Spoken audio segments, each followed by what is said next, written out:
रायबरेली का एक गुण यहाँ धीरज जान पड़ता है।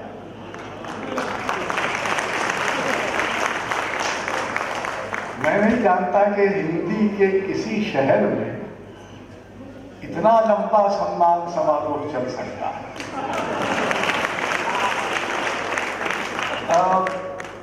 जाहिर है कि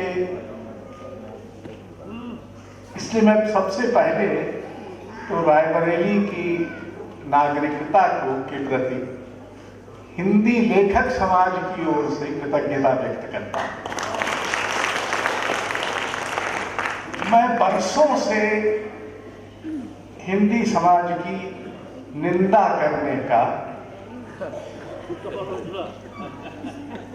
धर्म निभाता रहा। मुझे ये लगता रहा है कि हिंदी समाज एक ऐसा समाज बन गया है जो अपनी साहित्यिक उपलब्धियों से गाफिल है। वो अपने पुरखों को भी याद नहीं करता और अपने समकालीनों के बारे में भी कोई खास खबर नहीं रखता। तो एक तो आपने यहाँ आज किसी हद तक मेरी इस गलतफहमी को दूर किया।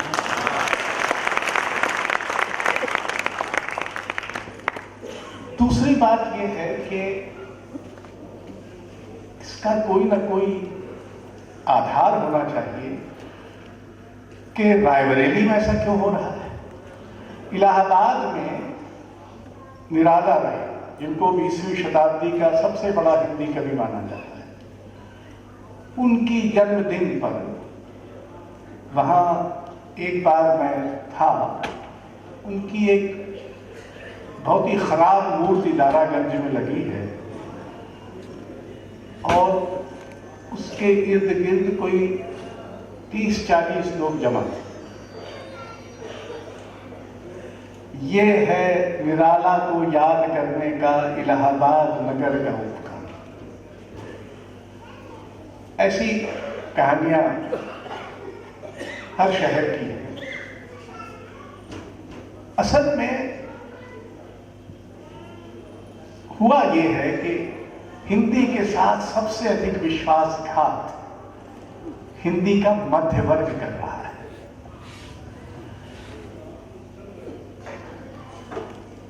ये मध्य वर्ग हिंदी से लगातार दूर जाता मध्य वर्ग है। आप तो बंगाली मिलेंगे आपस में बांग्ला में बात करेंगे, तो कन्नड़िगा मिलेंगे तो कन्नड़ में बात करेंगे, तो तमिल मिलेंगे तो तमिल में बात करेंगे, तो हिंदी भाषी मिलेंगे तो अक्सर गलत अंग्रेजी में बात करेंगे।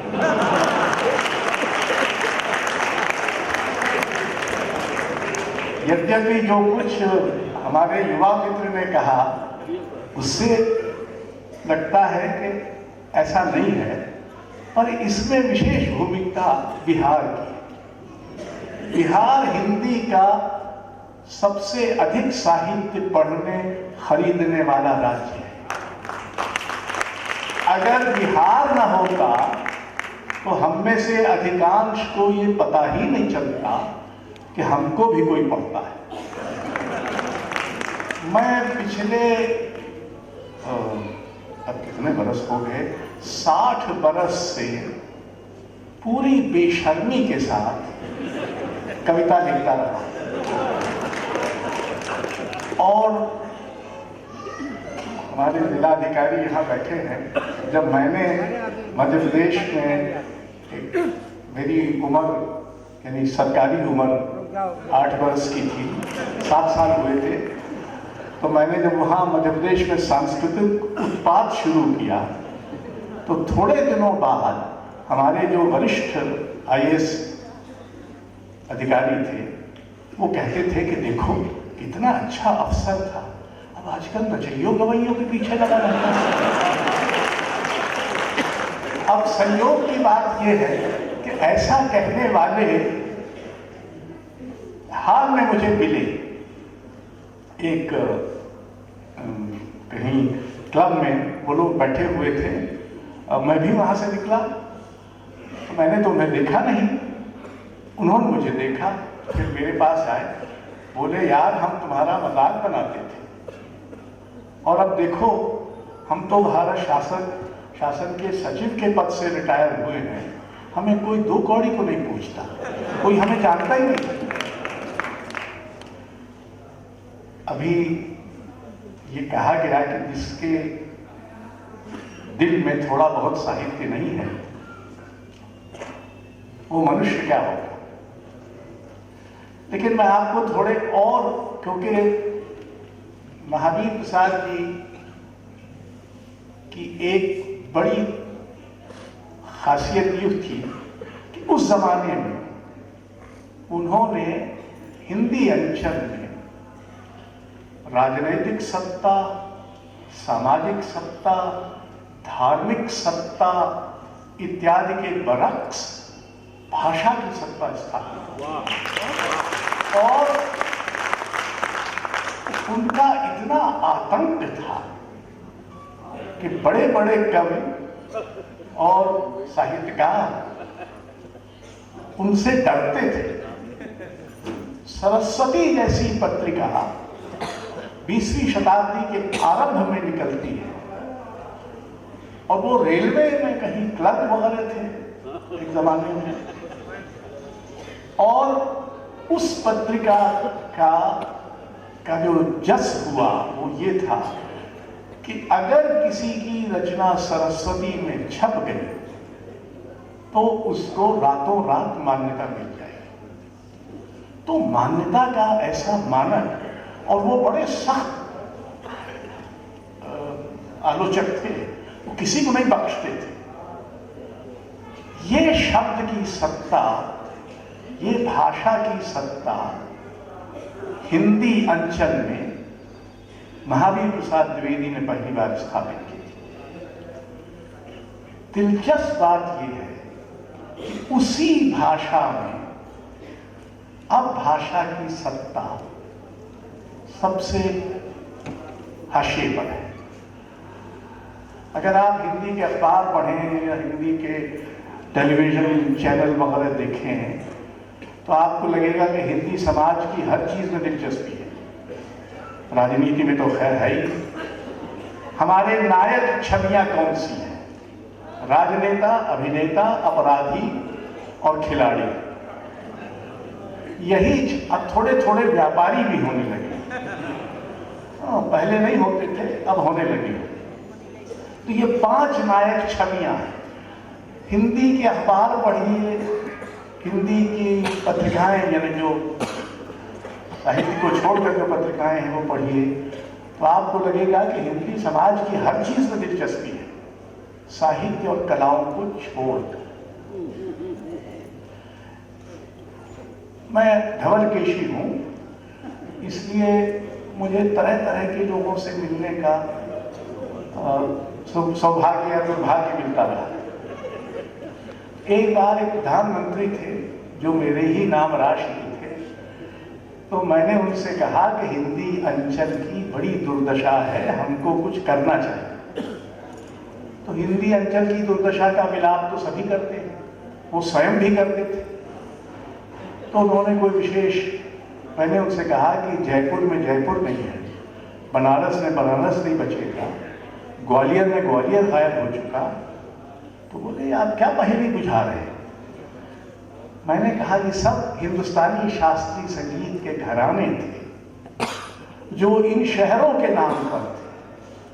अब इनमें से किसी में भी इस घराने का कोई महत्वपूर्ण गायक या संगीतकार नहीं बचा। हिंदी में रंगमंच में अगर आप सूची बनाएं कि पिछले मसलन 50 वर्षों में कौन से बड़े निर्देशक हुए, बड़े निर्देशक जिन्होंने हिंदी को एक रंगमंच की भाषा के रूप में स्थापित किया, गैर हिंदी भाषी थे। इब्राहिम अल-काजी, हबीब तनवीर, बाबा कारन, बंसी कौल, M.K. रैना, इनमें से किसी की मातृभाषा हिंदी नहीं। तो यद्यपि हिंदी के नाम पर बहुत उल्लसित होने का भी अवसर होता है, और ऐसा अवसर तो निश्चय ही ये है, लेकिन हमको ये भी याद रखना चाहिए कि अब हिंदी मातृभाषा नहीं, दादी भाषा बनने जा रही है। आजकल तो माओ की भाषा भी हिंदी नहीं। हमारे एक अध्यापक थे, वो अद्भुत अध्यापक थे, एक फटीचर सरकारी स्कूल था जिसमें हम पढ़ते थे। वो अपने हाथ में किताब लेके नहीं आते थे, आके पूछते थे भाई काहे का पीरियड है, तो हम लोग बताते थे कि इतिहास का है, कि संस्कृत का है, कि अंग्रेजी का है, कि हिंदी का है। वो अरबी, फारसी, उर्दू, गुजराती, बंगाली ये सब भी पढ़ाते, किताब हाथ में नहीं लेते थे। तो उन्हीं दिनों मैंने सार्वजनिक वक्तव्य कुछ मतलब वाद विवाद प्रतियोगिता, तात्कालिक भाषण प्रतियोगिता, तो उन्होंने मुझसे कुछ सीखे। उनमें से एक ये थी कि अपनी बात 10 मिनट में कहो, क्योंकि अगर तुम अपनी बात 10 मिनट में नहीं कह सकते तो 100 मिनट में भी नहीं कह पाओ। दूसरी उनकी सीख थी, हालांकि मैं उसका थोड़ा सा उल्लंघन कर रहा हूं, लेकिन ज्यादा नहीं करूंगा। और दूसरी सीख थी कि लोटा भर दो, बाल्टी भर मत उड़े दो। किसी भी विषय पर आपको हो सकता है बहुत कुछ आता हो, तो सब कुछ बताने की जरूरत नहीं। और तीसरा ये था कि हिंदी बोलो तो हिंदी बोलो, अंग्रेजी बोलो तो अंग्रेजी बोलो। अब मित्रों, हम लोग भाषा को, हमारे मित्र ने, पत्रकार या किसी और ने ये कहा भी कि भाषा हमारी संप्रेषण का माध्यम है, लोग आपस में बातचीत भाषा से ही करते हैं। ये सिर्फ संप्रेषण का माध्यम नहीं है, ये हमारे अनुभव का भी माध्यम है। हम अनुभव करते हैं अधिकतर भाषा में। आप ध्यान दें कि ये पृथ्वी कुत्ते, बिल्ली, पक्षियों, नदियों, पर्वतों, जंगलों के लिए पृथ्वी है, हमारे लिए पृथ्वी भी है और संसार भी है। पृथ्वी को संसार में बदलने का काम भाषा ने किया। अगर भाषा न होती तो ये पृथ्वी हमारे लिए भी पृथ्वी होती, लेकिन ये पृथ्वी भी है और संसार भी। भाषा सिर्फ बातचीत करने का माध्यम नहीं है, वो हमारी स्मृति का बेदरो दीवार का संग्रहालय है, जिसमें पूरे संस्कृति की, पूरी हमारी जातीयता की स्मृतियां छुपी हुई। और भाषा ना होती तो ये संग्रहालय हमसे दूर है। हिंदी की और एक विशेषता है, क्योंकि शायद संसार की बहुत कम भाषाओं की विशेषता होगी, हिंदी में 46 बोलियां हैं। 46 बोलियां एक भाषा परिवार में है। हिंदी इन बोलियों के बीच भी संपर्क भाषा है। वज्जिका से मारवाड़ी बोली वाला कैसे बात करेगा, तो दोनों हिंदी का सहारा लेंगे। छत्तीसगढ़ी से हरियाणवी वाला कैसे बात करेगा, तो हिंदी संपर्क भाषा है। हिंदी का सौभाग्य ये है कि वो गरीबों और दलितों इत्यादि की भाषा है, वो चिकने चुपड़े लोगों की भाषा नहीं है। इसलिए वो शुरू में जब ये सब चैनल आए थे, मैं आपको ये भी बता दूं कि मैंने पिछले 5 वर्ष से टेलीविजन देखना बंद कर दिया। उसका एक कारण ये है कि अगर सभी खबरें खराब खबरें हैं या बुरी खबरें हैं, तो मैं कल सुबह अखबार में पढ़ लूंगा, आज अपनी शाम क्यों बर्बाद करूं। दूसरी बात ये है, तो खैर वो शुरू में जब आए तो स्टार टीवी वगैरह बहुत ही अंग्रेजी में फूफा करते थे और बहुत कम उनका हिस्सा हिंदी में होता था। और धीरे धीरे जब उनको समझ में आया कि फूफा जो है ये सब तो ठीक है, लेकिन असली दर्शक वर्ग तो हिंदी में ही, असली पाठक वर्ग हिंदी में ही है या भारतीय भाषाओं में। अब मैं कुछ दो तीन बातें आपसे साहित्य के बारे में करना चाहता हूं। इस समय हिंदी अंचल ज्यादातर धर्मांधता, सांप्रदायिकता, जातिवाद इत्यादि की चपेट में है। सबसे अधिक दंगे यहां होते हैं, सबसे अधिक दहशत यहां फैलती है, सबसे अधिक गरीबी यहां है, सबसे अधिक बेरोजगारी यहां है। तो क्या हिंदी का इससे कोई अनिवार्य संबंध है? इस पर हिंदी भाषियों को सोचना चाहिए। दूसरी बात यह है कि ज्यादातर लोग साहित्य नहीं पढ़ते हैं, वो हिंदी अखबार से उनकी जिज्ञासा शांत हो जाती है। वो समाज ज्ञान का समाज नहीं हो सकता, वो समाज भविष्यदर्शी समाज भी नहीं हो सकता जिसकी जिज्ञासा अखबारों से शांत हो जाए। हिंदी में साक्षरता बढ़ती है, लेकिन आनुपातिक ढंग से पाठक नहीं बढ़ते। हम लोगों की पुस्तकों के अगर 3-4 बरस में 1000 प्रतियों के संस्करण निकल जाए तो आपको हनुमान जी के मंदिर में जाके नारियल फोड़ना चाहिए। जबकि हिंदी में एमए करने वालों की संख्या हर साल लगभग 20,000 होगी। तो मैं हिंदी के अध्यापकों से ये सवाल करता रहा कि ऐसा आप क्या साहित्य पढ़ाते हैं कि इन 20,000 लोगों में से 19,950 लोग, उनको छोड़ दें जो मीडिया में आ जाते हैं या अध्यापन कार्य में लग जाते हैं, ये 19,950 लोग जिंदगी भर साहित्य की ओर वापस नहीं आते।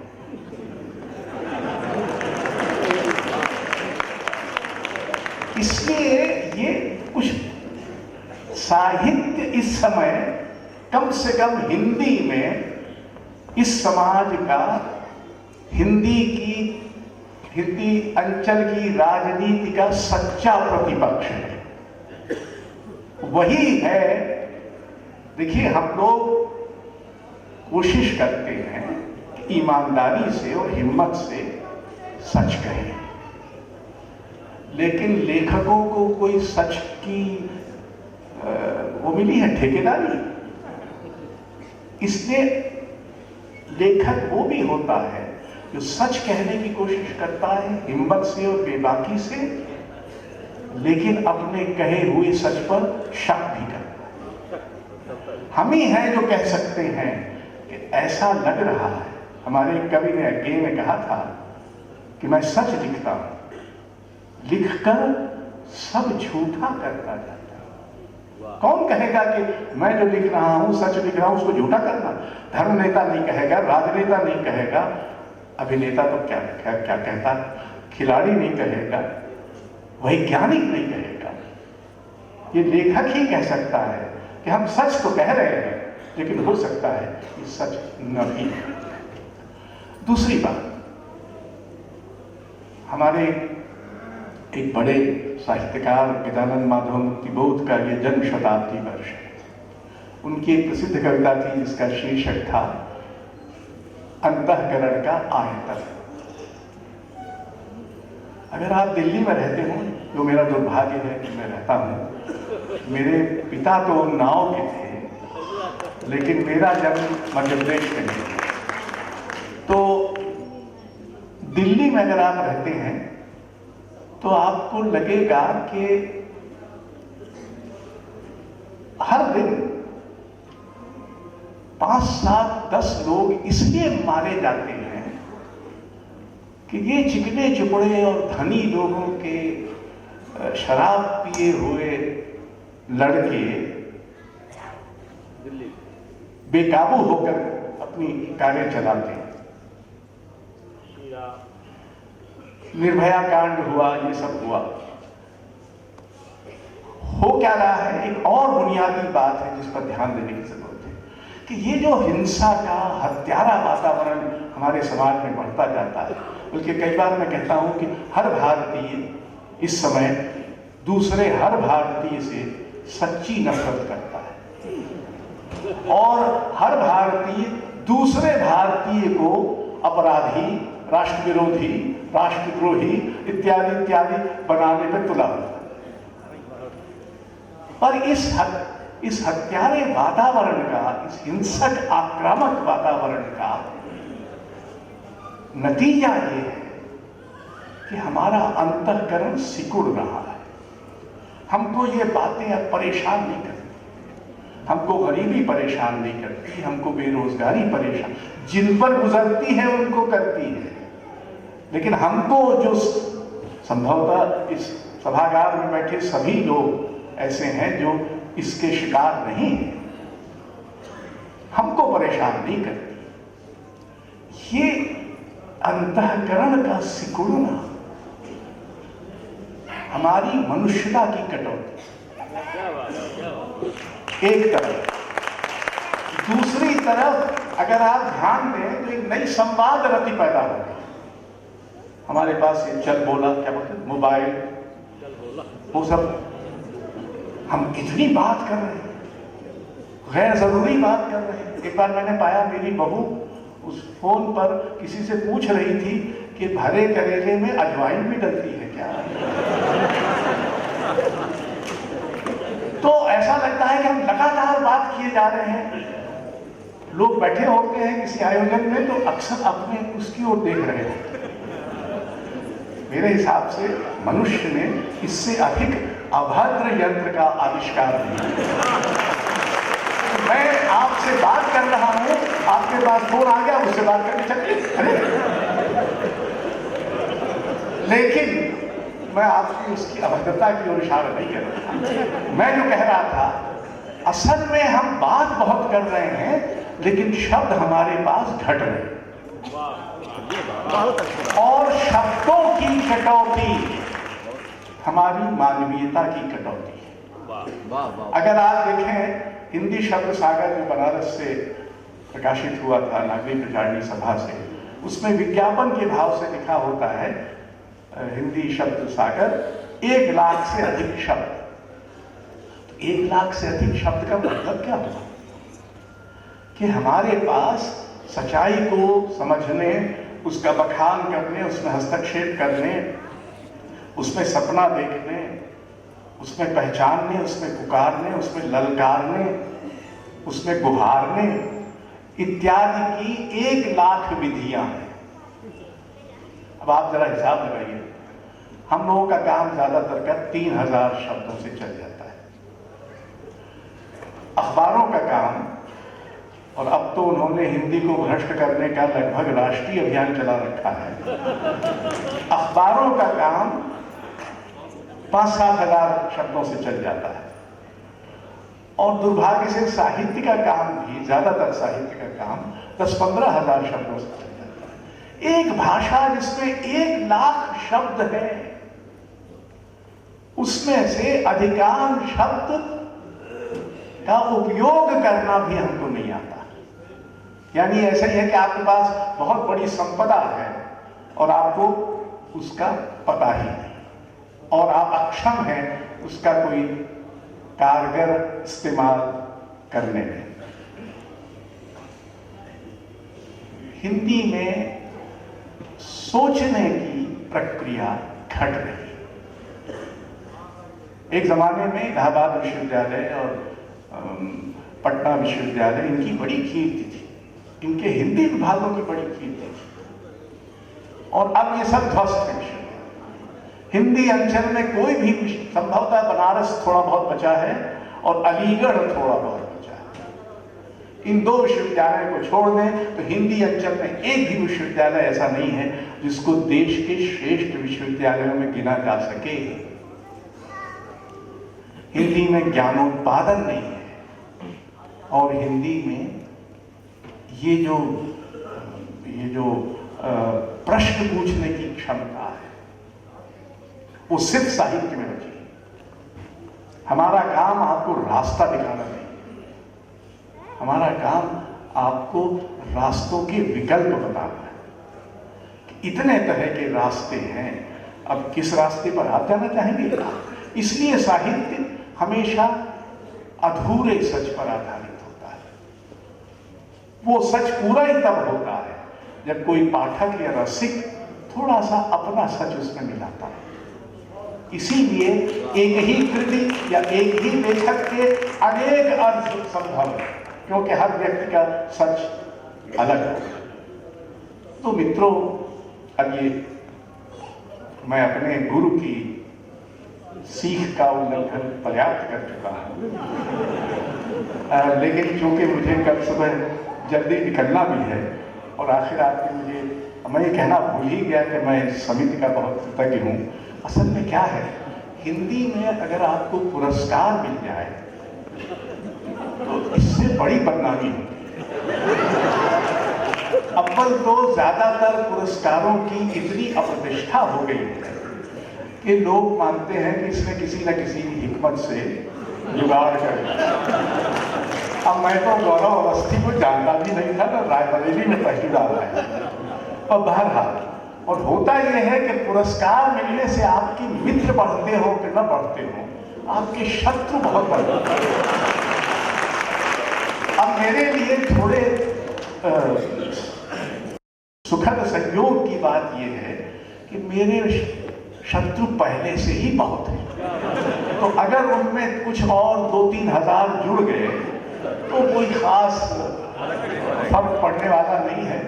हम बेशरम हैं सो बेशरम रहेंगे। पर बहरहाल मैं आपको एक छोटी सी कविता सुनाना चाहता हूं, इसलिए कि वो कुछ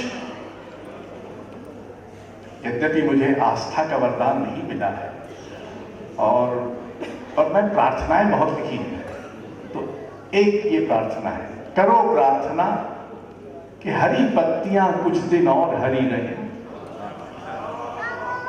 पक्षियों की आयु कुछ लंबी हो, बहुतों के घर जीवन में इतनी देर अंधेरा न रहे, सुरक्षित चकाचौंध में बहुत दिनों तक न रह सके अत्याचारी और आतताई, बच्चों में चीजों का लालच बहुत न बढ़े, विचार के गलियारे इस कदर सूने न रहे, इतने पथारे न हो स्वप्न दृष्टा, बूढ़े न हो इस कदर निस्सहाय, और युवा स्त्रियां इस तरह बेबस।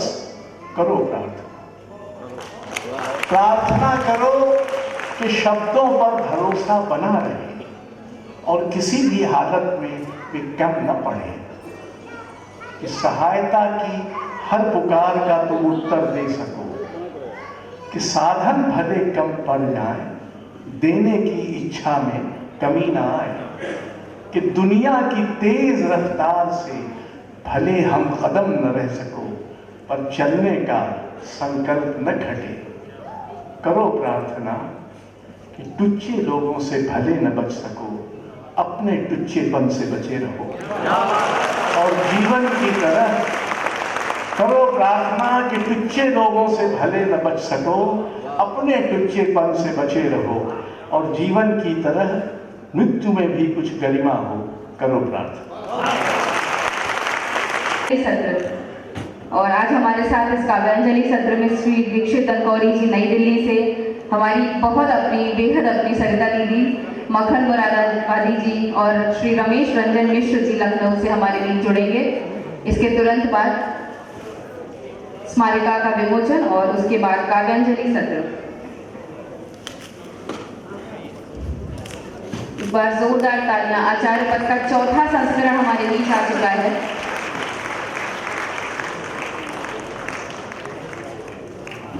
और आगे हम इसके 100, 200, 500, 1000 अंक जरूर प्रकाशित करेंगे।